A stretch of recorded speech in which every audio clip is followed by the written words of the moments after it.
তো বন্ধুরা, আমরা এখন এসেছি পাহাড়ের অনেকটা উঁচুতে ট্রেকিং করে হেঁটে হেঁটে। তো কোথায় এসেছি সেটা একবার দেখো। উফ, কোথায়? ওই নিচের হোটেলে আমাদের মানে ঘরগুলো হচ্ছে আমাদের হোটেল। হেঁটে হেঁটে হেঁটে হেঁটে এই শান্তি স্তূপটার কাছে এসেছি। সামনের ভিউটা দেখো, উফ, মাথা নষ্ট করা ভিউ।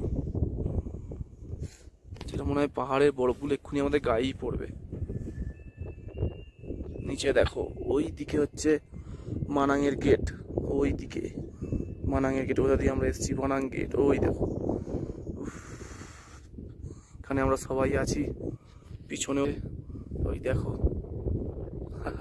পিছনেও পাহাড়। আর ওঠার সাহস করতে পারছি না। তো চলো এবার নামতে হবে নিচে। ওটা একটা ব্যাপার। আর একটা ওই দিকে ওই লেকটার নাম গঙ্গোত্রী লেক। ওই লেকটাতেও আমরা গেছিলাম ওইখান দিয়ে বাইক নিয়ে নিয়ে রাস্তা গিয়ে। তো গঙ্গাপূর্ণা লেক, সরি, ওখানে গঙ্গাপূর্ণা লেক ওটা। আর ওদিকে অনেক ফরেনাররা এখানে আছে শুধুমাত্র ওই পাহাড়গুলোয় উঠবে বলে। তো এইখান দিয়ে ট্রেকিং করা চালু হয়ে যাচ্ছে। এদিক দিয়ে ওপর দিয়ে ট্রেকিং করছে সব। তো মানাং গ্রামটা এই জন্যই বিখ্যাত যে এখানে এসে মানুষ ট্রেকিংয়ের জন্য রেস্ট নেয় এবং এখান থেকে অন্নপূর্ণার যে ভিউগুলো পাহাড়ের, যে অন্নপূর্ণা রেঞ্জ, তো এইসব পাহাড়গুলো এইসবগুলো ওঠে মানুষ। মানাং এই জন্যই বিখ্যাত। চলো।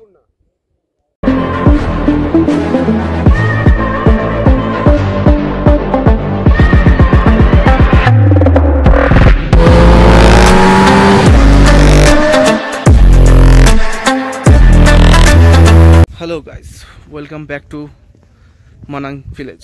সো আজকে কি হয়েছে, আজকে আমরা সকালবেলা উঠে মানাং সিটিটা ভিলেজটা একটু কভার করেছিলাম। আর একটু এখানে যে একটা লেক আছে সেই লেকটা কভার করেছিলাম সামনেই। আর ওই উঁচু শান্তি স্তূপটাতে উঠেছিলাম, আমরা ট্রেক করে উঠেছিলাম। তো এখন ব্যাপারটা হচ্ছে, আমরা ভেবেছিলাম আজ এখানে থাকবো, বাট আমরা এখন নিচের দিকে নেমে যাব। গ্রিন লেক নামে একটা জায়গা আছে, সেই জায়গাটার দিকে। তো মোটামুটি হয়ে গেছে, দেখতে পাচ্ছ গাড়ি প্যাক পুরো রেডি। ওখানে ফিউল আপ হচ্ছে, কারণ BMW-গুলোতে আর FZ-টাতে তেল নেই। ওরা ব্ল্যাকে 250 টাকা করে পার লিটার তেল কিনছে। আমার সেরকম কোনো তেলের রিকোয়ার্ড নেই এখন। তো এখন আমরা আবার সেই অফরোডিং ধরে নেমে যাব। বেশি নয়, মোটামুটি 15 কিলোমিটার মতো নামবো। নেমে ওখানে গ্রিন লেক আছে, গ্রিন লেকটা ভিজিট করবো। করার পর আই থিঙ্ক ওখানেই রয়ে যাবো আমরা। দেন পরশু দিন আমরা পোখরার উদ্দেশ্যে রওনা দেবো। তো চলো রাইডটা কন্টিনিউ করি। তো বন্ধুরা, এটা হচ্ছে মানাং ভিলেজ। এখান থেকে আমরা বেরিয়ে যাচ্ছি। তো এখানে প্রচুর প্রচুর হোটেল আছে। তোমরা যদি চাও আসতে পারো, তো একটু দেখে শুনে নিতে হবে, বার্গেনিং করে, কারণ অনেক রকমই তো হোটেল আছে। ভালো হোটেলের দাম বেশি। আর এখানে সব কিছু খাওয়া দাওয়া থাকা সমেত, ঠিক আছে, পার পার্সন হিসাবে। তো খুব সুন্দর গ্রামটা। তোমরা যদি একদিন দুদিনের জন্য আসো তোমাদের খুব ভালো লাগবে। বাট রাস্তাটা খুবই খারাপ। আর প্রচুর প্রচুর ঠান্ডা। আমরা তো সহ্যই করতে পারছি না এত ঠান্ডা। আর প্রচুর হাওয়া চলছে। তো আর গ্রামটা অনেকটাই উঁচুতে, তোমরা শুধু দেখো কতটা নিচে নামতে হবে আমাদের। এটা হচ্ছে গ্রামে ঢোকার গেট একটা ছোট মতো। এই দেখো শুরু হয়ে গেল।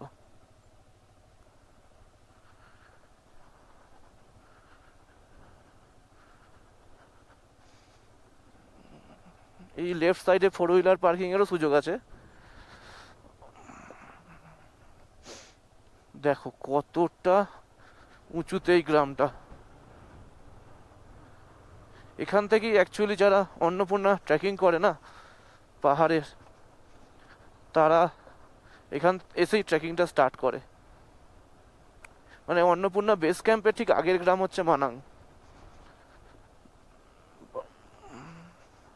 তো দেখতে পাচ্ছ ওইসব পাহাড়গুলো, মানে এগুলো পুরো হচ্ছে অন্নপূর্ণা রেঞ্জ। আমি দেখাতে পারছি কিনা জানি না, বাট ক্যামেরা কতটা ভালো দেখাচ্ছে জানি না, বাট এমনি চোখে বিশাল বিশাল পাহাড়। এটা অন্নপূর্ণা পিক, এগুলো সব পিছনেও আছে, এই সাইডেও আছে। তো এইগুলোতে মানুষ ট্রেক করে ওঠে হেঁটে।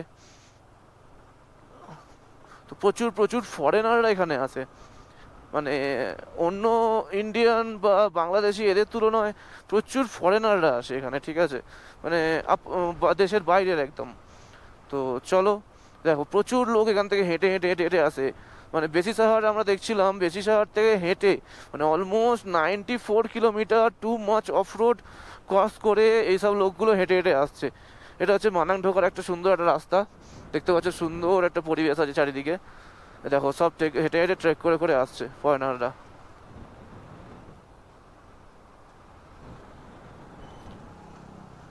তো দেখো, ও ভাই এরা কি করে হেঁটে হেঁটে আসছে, এদের কি ঠান্ডাও লাগছে না? তো সিজ্জলদা আর আমি একটু পিছনে আছি। হোপ সি ইউ এগেইন, মানে আবার দেখা হবে। তো হ্যাঁ, যদি ঠিকঠাক থাকি আবার দেখা হবে। বাট রাস্তাটা এবার চেক আউট করো একবার।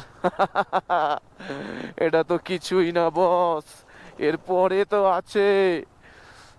আমি শুধু গোপ্রোটা চার্জ দিয়েছি শুধুমাত্র আজকের অফ রোডটা দেখাবো বলে, যদিও বা আমরা বেশি অফ রোড করবো না আজকে। তো আমরা গরম জায়গা থেকে এসে এই ঠান্ডা জায়গায় খুব কষ্ট হচ্ছে আমাদের, তো ওই জন্য আমরা বেরিয়ে যাওয়ার চেষ্টা করলাম, বেরিয়ে গেলাম আমরা, ঠিক আছে। ঘাটটা রে, রাস্তার কন্ডিশন দেখো, আমরা মানে পাথরের রোডে উঠতেই পারছি না, ভয় লাগে রীতিমতো। দেখো সিজ্জলদা কোথায় কোথা দিয়ে যাচ্ছে আর আমাকেও কোথায় কোথা দিয়ে নিয়ে যাচ্ছে।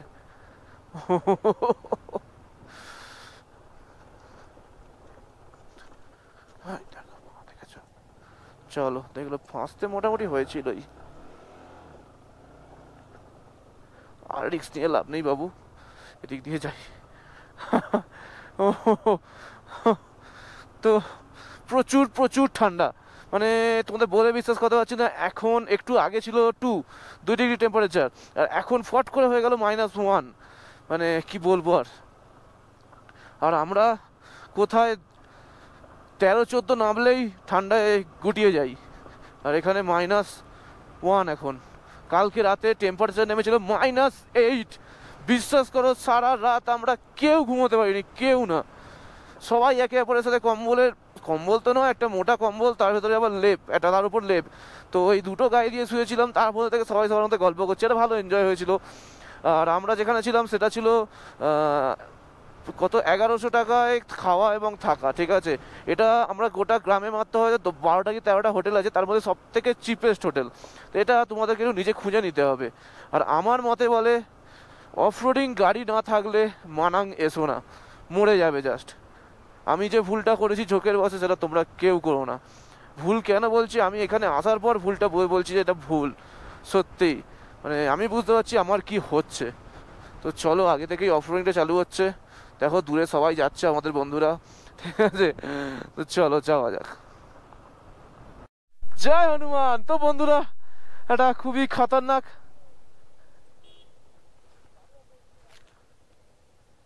রাস্তায় আসতে চলেছি, মানে আসছি আমরা।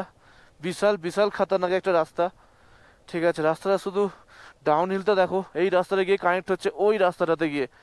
ভাই কি হয় রে, যে ডাউনটা নামাটা খুবই টাফ, ওঠাটা যতটা ইজি, ডাউনটা ঠিক ততটাই টাফ।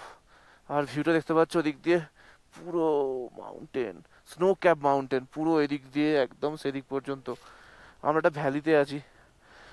তো জানি না, দেখো গাড়িটা কত স্ট্রাগল করে উঠছে, আর আমাদের উঠতে জাস্ট ফেটে গেছিলো। তো চলো, আর নেই তো গাড়ি। ওরে বাবা রে, চলো। জয় হনুমান, জয় হনুমান। ও বাবা রে,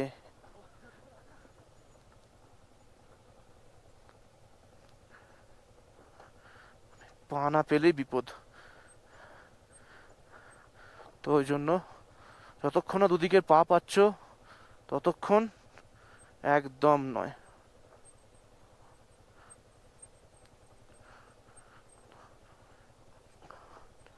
কারণ যাতে তুমি যদি হেলে যাও, তাতে তুমি যেন টাল রাখতে পারো, গাড়ি তোমাকে না ফেলতে হয়। ওহ, ওপরটা দেখো একবার শুধু, চড়াইটা।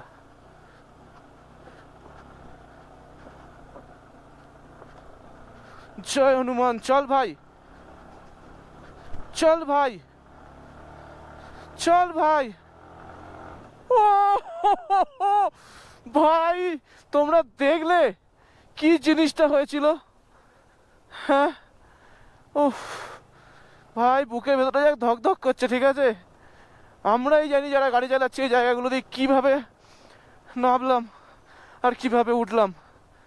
উফ বাবা রে, ফুল অন অফ রোড। কালকে এতটাই ঠান্ডা ছিল এই জায়গাটা, ব্যাটারি গোপ্রো ঠিকঠাক ছিল, তাও আমি তো ভাবছি কি হবে, আদৌ গাড়ি উঠবে তো। চলো, জয় হনুমান।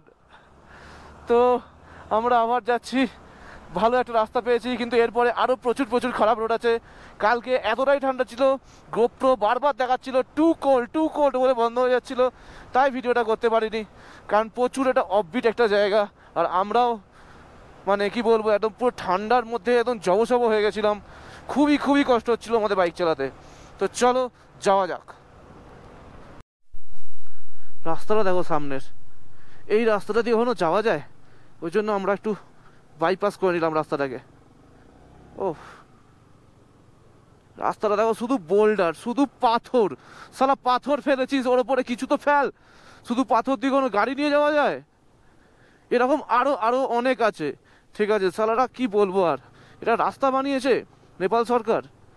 ভাই এত সুন্দর একটা টুরিস্ট স্পট আছে তোদের, এত ফরেনার, এত লোকেরা ঘুরতে আসে, ভাই রাস্তা তো ঠিক কর। ওই দেখো বাবারে এ বাবা, আজকে শুধু অফ রোড দেখবে তোমরা বন্ধুরা, শুধু অফ রোড ছাড়া কিচ্ছু নেই। সবে 5 কিলোমিটার এলাম আমরা, তাতেই আমাদের হালুয়া টাইট হয়ে গেছে। একটু করে ভালো রাস্তা, আবার সালা খারাপ রাস্তা, এই হচ্ছে।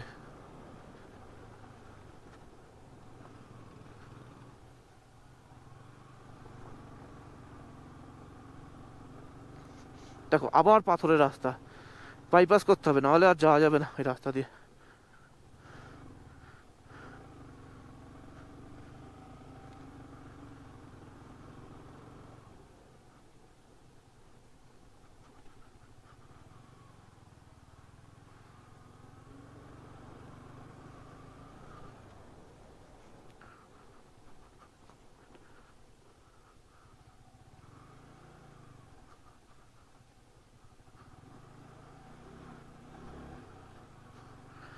আবার ওয়াটার ক্রসিং, বাপ রে বাপ।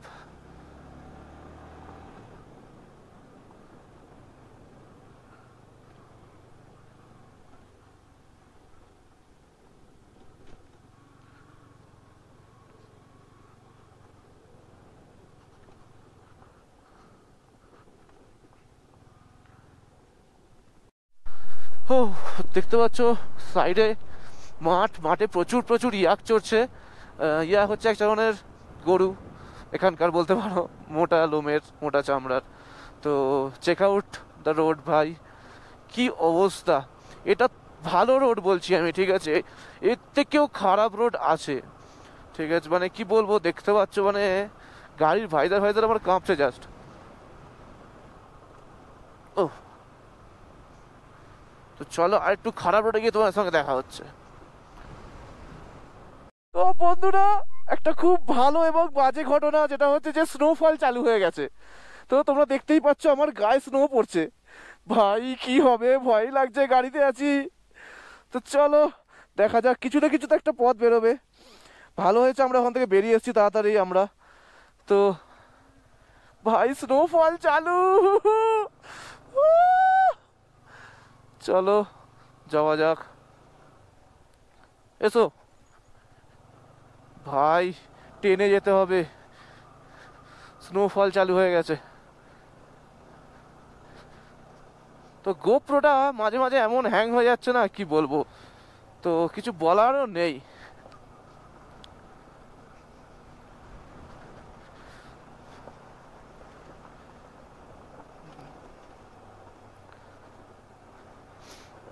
এরা আবার কেন দাঁড়িয়েছে এখানে?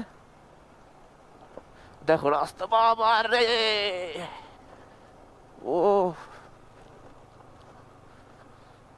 চল ভাই চল, স্নোফল হচ্ছে তো জানি তো, চলে। তো বন্ধুরা স্নোফল চালু হয়ে গেছে, গাড়ির উপরে দেখতে পাচ্ছ স্নো পড়ছে। ও ও হো হো, প্রতিটা বাইকারের স্বপ্ন থাকে যে একবার অন্তত সে স্নোফল দেখবে, তার বাইকের ওপরে পড়বে। মানে কি বলবো, দেখা যাক আমাদের ভাগ্য কতটা ভালো আর কতটা খারাপ হয়। কারণ আমরা তো হু করে নিচে নামি যদিও বা, কারণ বাইকে থাকলে স্নো পাওয়াটা একটু ডেঞ্জারাসই হয়ে ওঠে। এই দেখো শুরু হয়ে গেল বালের রাস্তা, মানে কি যে বলবো।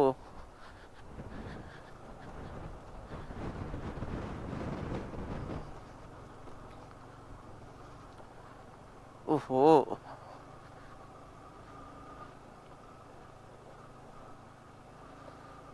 তো চলো দেখা যাক কতটা তাড়াতাড়ি যেতে পারি আগে।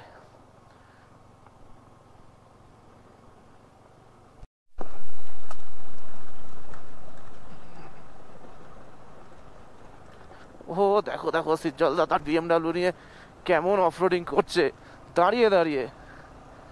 ও নেক্সট লেভেল, এই দেখো কি সুন্দর দাঁড়িয়ে দাঁড়িয়ে অফরোডিং করছে। ভাই আমারও যদি অ্যাডভেঞ্চার থাকতো।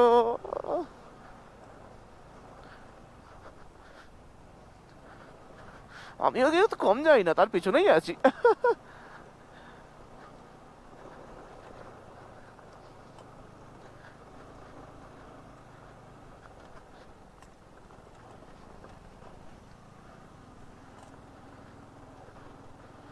তো রাস্তার কন্ডিশন তোমরা দেখতেই পাচ্ছ, সবে আমরা গেলাম 11 কিলোমিটার, তো এর থেকেও খারাপ রাস্তা আছে।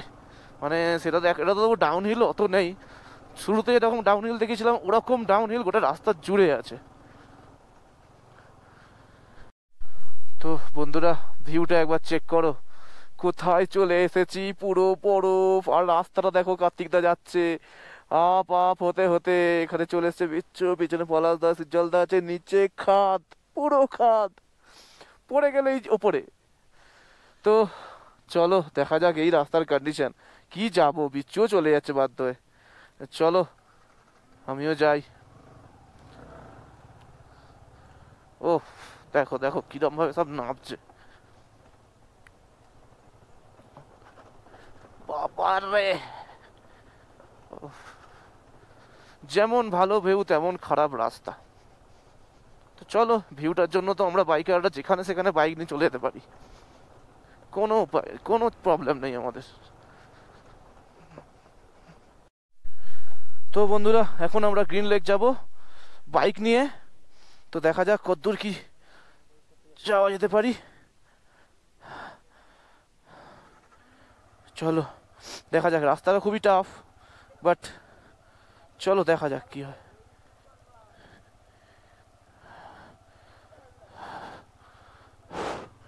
চলো ভাই, এই তো ভাই,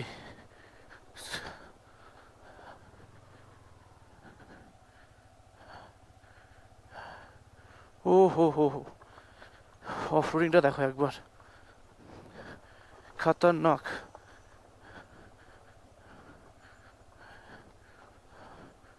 তো আমরা এখন সাসপেনশন ব্রিজটাতে উঠতে চলেছি, আর একটু যাওয়ার পরই সাসপেনশন ব্রিজ। ও হো হো হো, লাইফে ফার্স্ট টাইম R15 নিয়ে সাসপেনশন ব্রিজে উঠতে চলেছি ভাই। চলো ওপারে যাওয়া, আমি যাওয়া পর্যন্ত ক্রস করবে না। ও ভাই, ভাই সাহাব আমি এখন সাসপেনশন ব্রিজে। ও খতরনাক লাগছে ভাই, ব্রিজ দুলছে। ও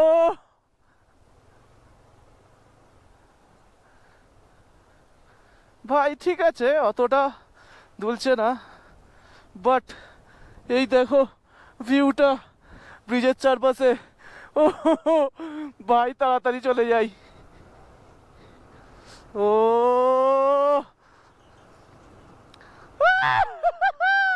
সাসপেনশন ব্রিজে R15 নিয়ে ওঠার স্বপ্নটা ফাইনালি পূরণ হলো। তো এবার সিজ্জলদা আসতে চলেছে, চলো সিজ্জলদা একটা ভিডিও করবো।